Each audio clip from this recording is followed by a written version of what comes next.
Selamat sore sahabat-sahabat NH.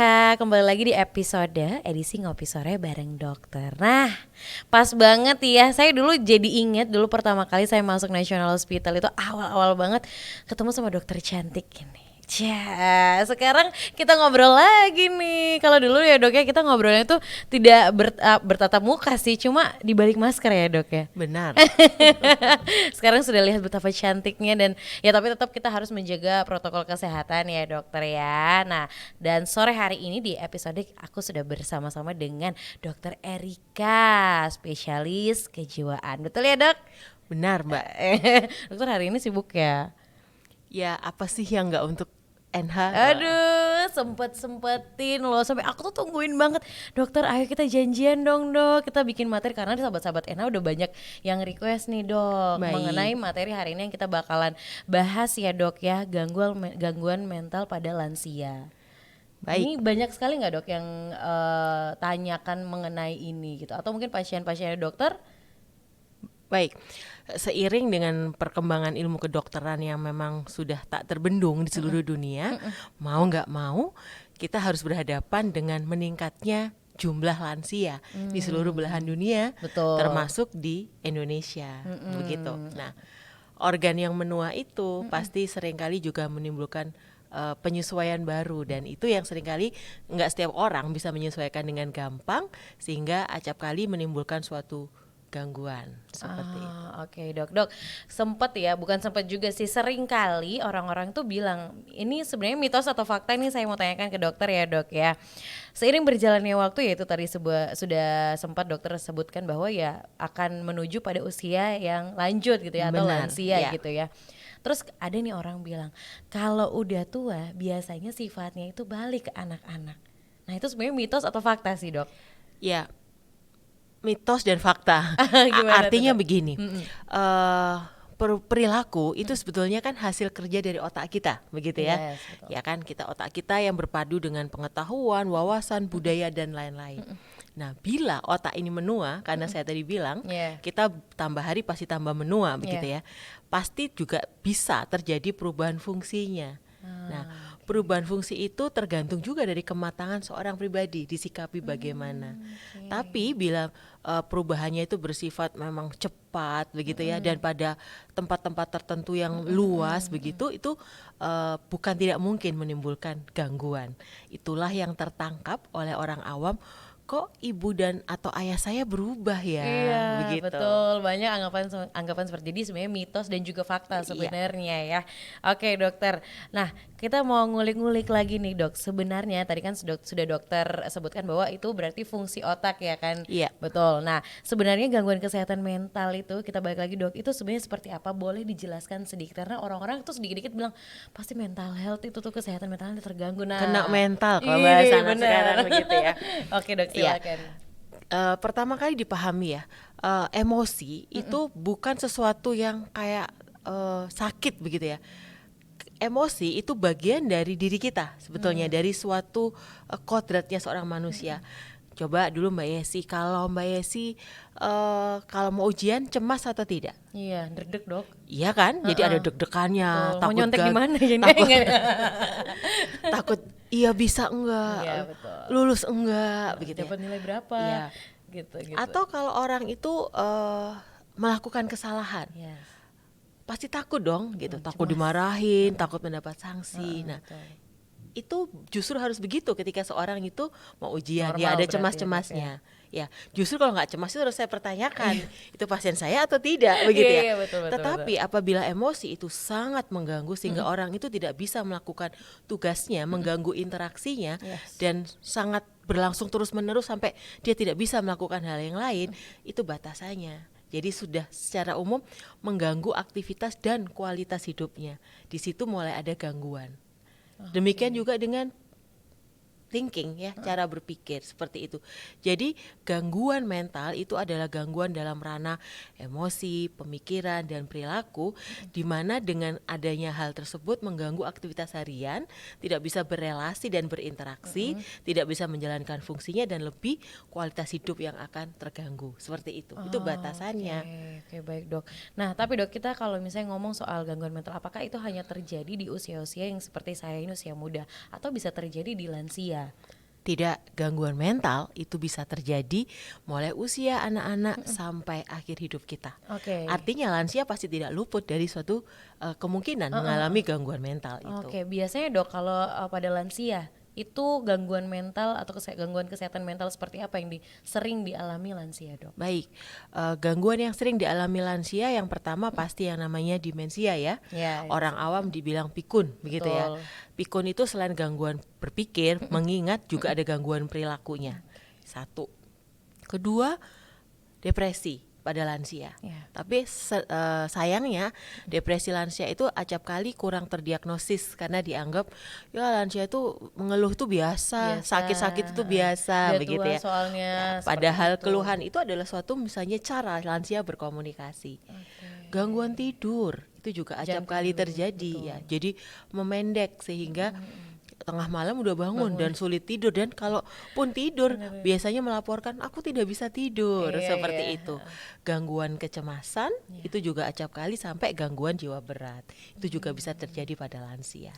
Oke dokter, nah berarti tanda-tanda kita lebih spesifik lagi, tanda-tanda sama gejala apa aja yang, karena kan kita juga kalau sebagai awam kita lihat ini kan ya itu seperti dokter bilang paling nggak bisa tidur kayak gitu. Nah tanda-tanda gejala yang lebih spesifik lagi yang bisa kita deteksi sebagai orang awam itu sebenarnya seperti apa dokter? Secara umum ya, kalau mau general ya, kita tidak memandang suatu itu terjadi perubahan perilaku dari dulunya, dari masa sehatnya. Gangguan emosi, kemudian gangguan fungsi kognitif, biasanya lupa-lupa seperti itu. Nah, itu bisa kita waspadai kok agak berbeda, dan untuk itu ketika ada satu saja gangguan sebetulnya pada lansia sangat penting sekali melakukan deteksi dini. Supaya asesmen lengkap bisa dilakukan dan penata laksanaan segera bisa dilakukan sehingga lansia itu tetap bisa menjalankan hidupnya secara berkualitas hingga akhir hayatnya. Ada istilah dalam perawatan lansia mengantarkan seorang lansia menuju yang dying in dignity. Meninggal yang bermartabat, meninggal dengan baik tanpa meninggalkan beban atau masalah yang belum selesai. Nah, itu. Oke. Biasanya itu kan kalau saya lihat memang beberapa kali dok, entah itu di sosial media di mana ya, kalau lansia marah-marah dan itu biasanya ini nggak tahu anaknya atau mungkin orang lain di sekitar situ malah ikutan marah juga, udah menenangnya jadi sama-sama emosi gitu dok. Nah itu biasanya cara mengatasinya seperti apa dok? Karena kan kita tuh ya itu tuh nggak semua orang akhirnya berpikir kalau lagi perubahan emosinya cepat banget terus gini, paling gampang ini cuma beberapa kali terjadi gitu, nggak langsung diperiksakan, itu gimana dok? Baik, pertama prinsip yang pertama, lansia itu tidak boleh menjadi beban. Kenapa? Karena lansia itu adalah cycling dalam kehidupan manusia dan episode terakhir begitu ya. Semua orang pasti akan mengalami itu ya. Cuma siapa yang lahir lebih dulu gitu ya, kontraknya di dunia ini akan dia menjadi lansia begitu. Nah, kalau sudah berprinsip dan memahami bahwa lansia tidak boleh menjadi beban, maka ketika mengalami suatu hambatan dalam berinteraksi dengan lansia, entah itu karena marah-marah atau baru nanya-nanya lagi gitu ya, atau nggak mau diajak apa-apa, diajak ayo ibu kita makan di luar, enggak di rumah aja. Nah seperti itu kan membuat kadang-kadang anak-anak bingung ya. Betul. Nah coba langkah awal untuk sobat-sobat NH ya, itu tidak hanya berespon terhadap kejadian itu, tapi cobalah meruntut kejadian itu sebelumnya didahului oleh apa, begitu. Kita tarik penyebabnya ya. Mungkin dengan demikian kita memahami. Seringkali kerewelan emosi gitu ya, juga perubahan apatisme atau depresi ataupun marah-marah itu sebetulnya sebagai cara lansia untuk mengatakan I need your help. Nah, seperti itu. Jadi komunikasi optimalkan komunikasi itu wrappingnya. Jangan langsung melakukan judgement dan respon. Oke, jadi lebih direspon tapi langsung kita ikutin maunya, Iya, mengerti baik. gitu. Tapi Mbak Yesi, komunikasi pada lansia itu nggak bisa kayak komunikasi sama orang dewasa ya. Iya, Karena kayak kan biasa iya, gini ya. kita kan panca indera menurun ya. Betul. Ya, termasuk organ pemprosesnya otak juga menurun. Menurun. Sehingga komunikasinya itu harus sedikit dimodifikasi. Seperti apa tuh, Dok? Nah, pertama, lansia itu senang, ternyata senang disapa dengan namanya. Tidak bisa, hehe, sini-sini, nggak bisa. Pa, ma, atau kalau kita berkomunikasi dengan pasien, saya bilang Oma X, Opa N gitu. Nah, seperti itu. Langsung detail Iya. gitu. Kemudian suara kita harus lebih keras tapi nggak teriak-teriak. Sehingga Apa, Dok? Berarti tegas atau gimana? keras karena kan kadang-kadang organ ya, telinganya sudah menurun pendengarannya. ya. Jadi perlu nada suara yang lebih kencang tapi nggak teriak-teriak. Karena kalau teriak-teriak sakit di telinga lansia. Perhatikan jarak, jangan terlalu dekat karena mereka juga butuh space, tapi jangan terlalu jauh, nanti bisa tidak tertangkap. Kemudian gunakan bahasa yang sederhana, pelan-pelan, dipelanin kecepatan bicaranya, dan berikan waktu lansia tuh membaca gerak bibir kita. Sehingga itu kan namanya double stimulasi ya telinga, ya mata. Ya mata ini. Nah, makanya tuh kemarin pandemi tuh tantangan tuh kalau mereka lansia karena mereka tidak bisa membaca lips kita. Nah, seperti itu. Oke, nah itu gimana dong, Dok, tipsnya? Karena kan sekarang juga protokol kesehatan kita masih pakai gitu, Dok. Ya, kalau seperti itu memang ya kita perlu kesabaran dan waktu ya. Untuk ketika kita tangkap bahwa lansia itu kurang mengerti, kita ulang lagi dengan artikulasi di balik masker itu yang lebih Sebenarnya jelas. harus sabar juga ya. Iya, hukum keduanya selain kita memahami lansia tidak boleh menjadi beban, hukum keduanya sabarnya harus ditambahin 1 senti setiap hari dalam merawat ataupun berkomunikasi dengan lansia. Oke, ini oke banget nih, Dokter Ri, karena banyak orang juga akhirnya dengan pemahaman mereka sendiri gitu loh, gitu kan. Jadi bingung cara merespon menghadapi lansia itu seperti apa akhirnya, Dok. Benar. Tidak ada kata lain, empati. Empati. Karena tempatkan diri kita ketika kita menjadi tua, kita mau nggak sih dibentak-bentak? Betul. Kita mau nggak sih dikucilkan? Kan tidak mau ya. Belum jadi tua aja nggak mau kayak gitu, Dok, ya kan? Betul. Jadi kita harus paham keterbatasan lansia dan bagaimana meresponnya. Oke, dokter, tadi kita sudah bahas tanda gejalanya seperti apa, tipsnya dokter sudah bagi juga. Dokter boleh dong kasih tahu cara mencegah kalau misalnya lansia itu mungkin ada cara-cara mencegah supaya tidak terjadinya gangguan mental pada lansia, Dok. Ya, health in older people is not a random. Jadi tidak bisa terjadi begitu saja dan menjadi given begitu ya. Health pada elderly itu investasi. Artinya pemahaman bahwa kita harus melakukan do something ketika kita memulai usia dewasa kita. Sekitar 30-an tuh sebetulnya sudah harus melakukan suatu lifestyle yang sehat. Oh, 30 ke atas ya, Dok? Iya, karena di situ sudah terjadi puncak dan terjadi declining, penurunan dari kemampuan atau reserve dari organ-organ sehat kita. Jadi bagaimana itu balancing life. Jadi ada waktu kerja, ada waktu istirahat, artinya tidur yang berkualitas, cukup. Ada waktu me time, doing hobby, dan ada waktu healing atau rekreasi. Nggak healingnya doang ya, tetap ada waktu kerja. Kemudian ada modifikasi dari pola makan kita, mengontrol dari kondisi kesehatan kita secara berkala.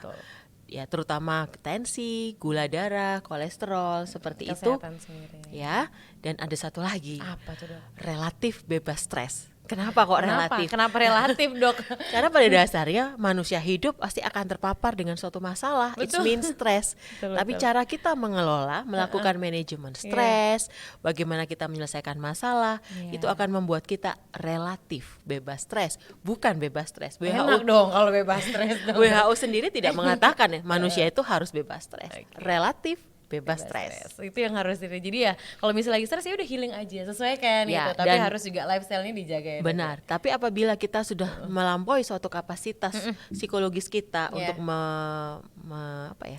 melakukan membantu diri kita untuk lepas dari suatu masalah, itu adalah saat kita terhubung dengan tenaga kesehatan mental, psikiater, psikolog, seperti itu. Itu sarana kita untuk juga membalanskan dan menyehatkan hidup kita secara fisik maupun secara mental. begitu. Oke, berarti dokter, gangguan mental ini bukan cuma lansia aja, tapi kita aja yang udah umur segini aja bisa ya gangguan Yes, anak-anak pun bisa. Oke. Ya, Tapi ya kalau misalnya sahabat-sahabat NH di rumah udah merasa kayak wah ini harus segera diperiksakan, itu mending langsung sedini mungkin ya dokter benar, ya. benar.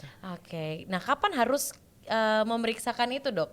Ya, apabila kita menyadari ada sesuatu yang berubah dengan cara berpikir kita, dengan ketahanan emosi Iya. kita, atau dengan perubahan siklus tidur kita, atau dengan mood kita, Oh berarti tidak. hampir-hampir sama dengan lansia tadi Iya, ya dok sama. ya? Tidak ada salahnya kita melakukan asesmen sedini mungkin dan deteksi dini. Apabila memerlukan bantuan, kita bisa untuk segera dibantu. Dan mitos yang mengatakan, oh kalau ke dokter, ke psikiater tuh pasti harus diobati. Tidak. Karena sejatinya modalitas terapi itu selalu mengkombinasikan dua hal, terapi obat dan non obat yang sama-sama harus dikombinasi untuk mendapatkan hasil yang maksimal. Oke, jadi sahabat-sahabat NH jangan takut untuk mengkonsultasikan ini. Kadang tuh mereka ada yang malu dok, ya kan? Ada yang kayak istilahnya kalau udah ke psikiater, psikolog tuh dianggap ya, sorry ya dok ya, gila gitu. Udah langsung dibilangnya ah kamu nih mentalnya gini-gini ya kan? Padahal sebenarnya enggak ya. Ya, kan, itu dok? stigma. Karena sebetulnya kesehatan mental itu fisiknya nggak sakit gitu ya, tapi yang terancam adalah kualitas hidup kita, di mana kita tidak akan bisa lagi merasa menikmati hidup kita dengan apa yang kita punya dan hidup terasa hampa, dan itu nggak enak banget Gak kan. enak kalau hampa itu dok. Oke dokter, thank you banget. Boleh kasih closing statement nih buat sahabat-sahabat NH di rumah yang mungkin punya lansia di rumah, oma, opa, mama, papa, atau mungkin untuk tips-tips kesehatan mental untuk dirinya sendiri. Silakan dok. Baik, bagi sahabat NH, lansia itu adalah suatu siklus akhir dalam kehidupan seorang manusia, sehingga sampai kapanpun lansia tidak boleh menjadi beban, dan pikun terutama bukan bagian dari penuaan normal. Demikian juga depresi, cemas, dan gangguan tidur. Kita optimalkan kemampuan yang ada pada diri kita untuk membantu lansia kita untuk mencapai suatu hidup yang berkualitas hingga akhir hayatnya. Oke, terima kasih dokter. Kita sama-sama membantu ya, membantu para lansia untuk mencapai kehidupannya ya, biar bisa semaksimal mungkin bahagia gitu ya dok Benar, ya. berkualitas. Berkualitas juga hidupnya. Oke dokter Erika, dokter di NH kalau visit atau misalnya praktek jam berapa aja, kapan aja dok, boleh? Ya, boleh. Saya berpraktek di NH hanya hari Senin dan Jumat saja, mulai jam 4 sore sampai selesai. Oke, harus booking appointment juga ya kalau mau misalnya mau tanya-tanya lebih lanjut, boleh langsung aja ke National Hospital ya di hari Senin dan juga Jumat untuk bertemu dengan dokter Erika. Thank you banget dokter. Sama-sama, Mbak Yesi. Sudah menemani ngobrol sore hari ini, edukasi yang kita berikan ke sahabat-sahabat ENA semoga bermanfaat ya dok Iya, ya. baik. Amin. Oke, sahabat-sahabat ENA terima kasih juga sudah nonton video ini ya, edukasi kita sore hari ini. Episode kali ini semoga bermanfaat buat sahabat-sahabat NH. Jangan lupa untuk selalu ikutin sosial media kita, di website juga ada, di NH Apps. Sahabat-sahabat NH bisa download di App Store, di Google Play Store juga secara gratis. Jadi bisa langsung dapetin info apa aja mengenai National Hospital tersebut. Terima kasih sahabat-sahabat NH. Sampai ketemu di video berikutnya. Bye-bye.